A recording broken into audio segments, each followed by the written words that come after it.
I'm a sophomore here at YWLA, and I'm here to show you how to make an origami heart.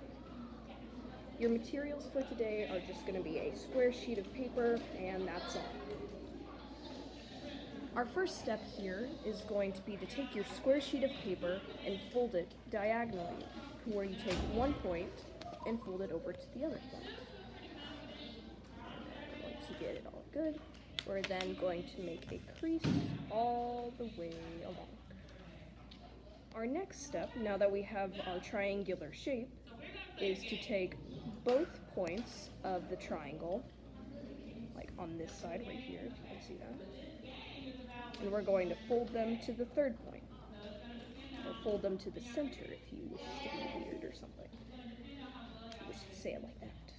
So we're going to do that, and if the paper won't be annoying, we're going to do that.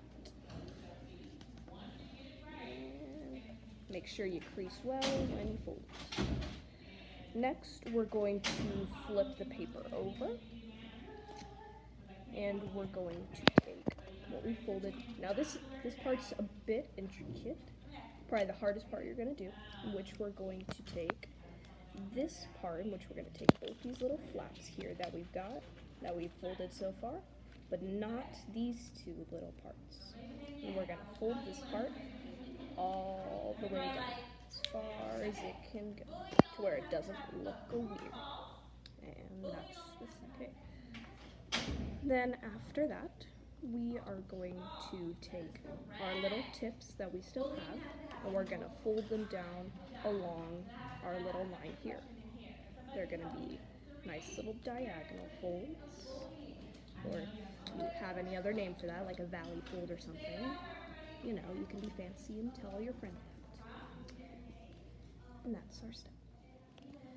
You may be able to tell that we're starting to get that heart shape-ish.